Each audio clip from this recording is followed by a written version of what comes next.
Welcome to The Savage Truth with Cicely Davis. I am your host, Cicely Davis. Welcome back, American Savages, to what? Yes, it's The Savage Truth with your host, Cicely Davis. Ecstatic to be back with you for yet another episode. Thank you so very much for joining me. Now, if you are new, brand new, first timer to the show, welcome. Thank you for making the decision to join me, to join in on the conversation, to give me a try. I appreciate having you. Hope you enjoyed this conversation. You know what? Here's what I want you to do. Sit back, relax, enjoy the conversation.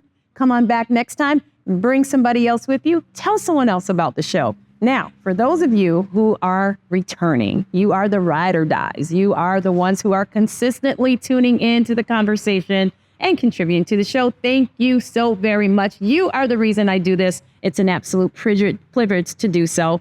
Thank you so very much for your support. Now I have an ask.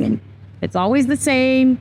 Consistently, it is this: to please like, share, subscribe, and leave a positive review on Apple Podcasts, Spotify, and YouTube as we get into this week's haps, because we have a girl fight. Now, I've been a few of those on my own, as a matter of fact. I've been in a few girl fights. But we had a biggie here, okay? Kind of started, got over pretty quickly, but it was between Simone Biles and Riley Gaines. Now, it seems Simone has kind of made some comments, and now she's softening and pulling that back. So Simone Biles apologizes to Riley Gaines. Yes, Simone Biles just sat down for a full-course meal of humble pie, and not the sugar-free kind either. Now, after throwing Twitter elbows at Riley Gaines, she now is backpedaling faster than a defensive back at the Super Bowl. Okay, 1 minute Gaines is a sick bully who should pick on someone her own male size, I might add. The next, Biles is all about respect and open dialogue. Bless her heart. Nothing says sincerity like an apology served only after the internet drags you through the mud. So first off, bravo. Bravo to Simone Biles for discovering the fine art of the public apology after calling Riley Gaines truly sick and advising her to bully someone her own size. Real classy, Simone. It started when Gaines criticized a high school softball team for featuring a trans player, prompting Biles to swoop in like an Olympic Avenger, wagging her finger and throwing insults. And only after she got blasted online, mind you, yes, her social media got flooded, did she finally whisper, "Oops, I'm sorry. Didn't mean to make it personal." Okay. Now she claims she's all about competitive equity and inclusivity, and that going after a former athlete was totally unhelpful. Fair enough, except for she had zero problem branding Gaines as a sore loser and harassing bully at first. How convenient that this long post on X came right as the backlash hit. Apologies are great, Simone, but they lose potency when they're a PR move, not a moment of genuine reflection. So let's call a spade, okay? Let's tell the savage truth in this moment, okay? This was emotional, performative, and deeply ironic. You've got an Olympic champion who was championing a vulnerable teenager athlete's right to compete, which is admirable in principle, I guess. But when it turns into a personal tweet storm against a grown woman with a platform of her own, that hurts the very fairness you claim to protect. Gaines lost an NCAA race to a trans swimmer, as you all know, and has since become anti-trans in sports.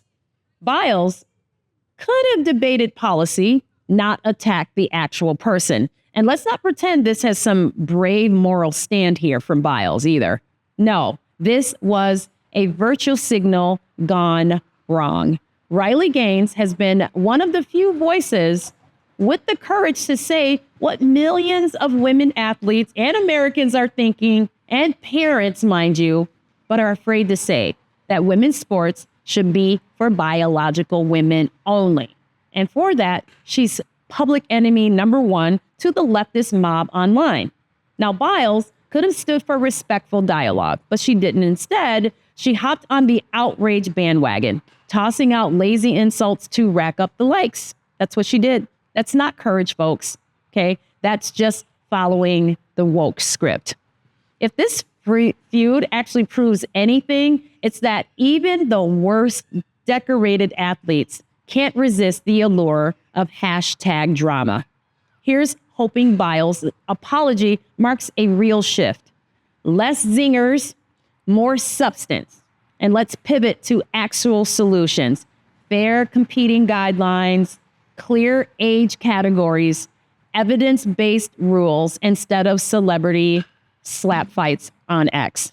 Because at the end of the day, if we want fairness, if we truly want fairness and respect in sports, it starts with thoughtful conversation, not cheap shots. And continuing on with women who are just opening their mouth and inserting foot, here we have another one, Hillary Clinton. Oh, look at Hillary. Hillary Clinton just redefined peaceful to include fires raging, cars torch, federal buildings under siege, and yes, calling that chaos peaceful demonstrations. How delightfully Orwellian of her in true leftist fashion. She even pulled the classic move of disabling comments on her X post. Because nothing says I'm standing by my hot take quite like muting everyone's voice that disagrees. She's a typical leftist who crippled a comment after all. It's her version or nothing, right? Then came the piece de resistance, blaming Trump for wanting chaos. You can't make this stuff up. Apparently, only Trump has the audacity to intervene when cops are attacked, federal agents under assault, and mobs run rampant. Clinton's tweet suggests that sending the Guard and Marines was some evil plot. Meanwhile, LA was literally burning, okay? Incomplete chaos. But hey, why let facts get in the way of good narrative? It's almost impressive, just narrowly impressive, ignoring more than 1,000 rioters, injured officers, and looted businesses, and still cynically labeling it peaceful. I mean, they play these same cards over and over and over again. It's not just tone deaf, it's tone deaf squared. This isn't activism. It's performative political posturing with the press conveniently looking the other way. And when reality punches back, just mute your critics. Bravo, Hillary. Bravo. And continuing, we can't lose here. The leftists are losing this week. Gavin Newsom, another player. Now I'm going to start with one comment and one ask. Okay. Gavin Newsom's presidential hopes just got torched, along with half of Los Angeles. Now, if Newsom can't keep rioters off the streets of LA, why on the earth would we trust him with the White House? Well, it looks like Gavin Newsom's White House dreams just went up in flames, quite literally, as anti-ICE rioters torched LA while he fiddled like Nero. For a guy who spent the past year prancing around red states, lecturing America about California values, he sure managed to showcase them. Chaos in the streets, law enforcement under siege again in California, and a governor nowhere to be found again in California. Seems like this state only has one script. Now, let's face it. If your campaign slogan is, "Look what I did for California," and California looks like a third war zone, you're not exactly presidential material. Hate to tell you, Gavin. And what was Newsom's brilliant leadership strategy? Of course, as it always is, to blame Trump. Because nothing says bold, decisive leadership like pointing fingers while your own backyard is in flames. Now, while federal ICE officers were being attacked and police horses actually injured, Newsom was busy crafting statements about peaceful protests and fighting hate. Okay, does this all sound so very familiar? Hate? The only hate we saw was coming from the mob he refused to condemn.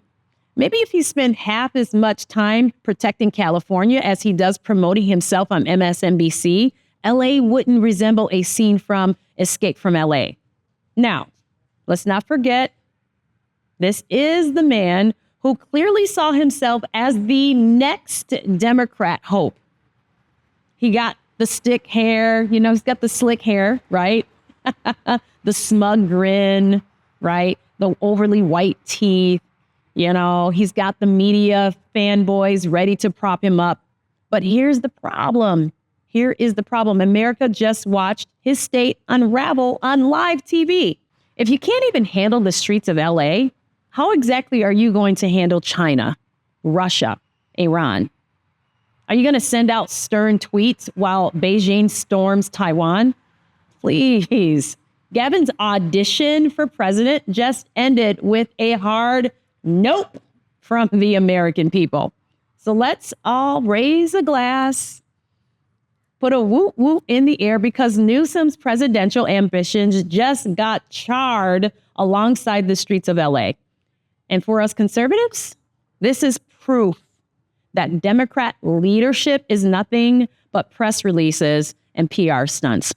When real crises hit, they fold. The rest of America is watching, and we will not let Gavin Newsom of the world export this lunacy to the rest of the country.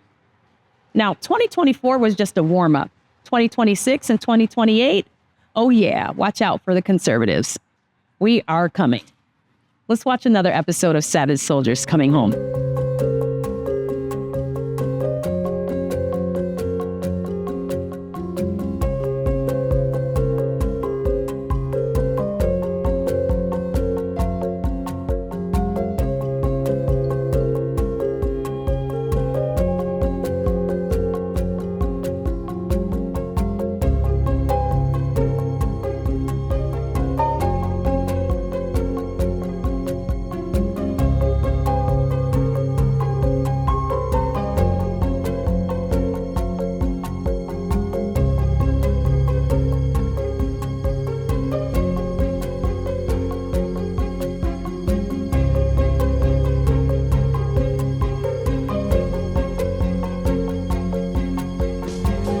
Please like, share, subscribe, and leave a positive review on Apple Podcasts, Spotify, and YouTube. And remember, as always, to be bold, be strong, be faithful, be true. Till next time, I'm Cicely. The Savage Truth with Cicely Davis is a production of Front Page Magazine and the David Horowitz Freedom Center. Reproduction of this podcast without express written consent is prohibited.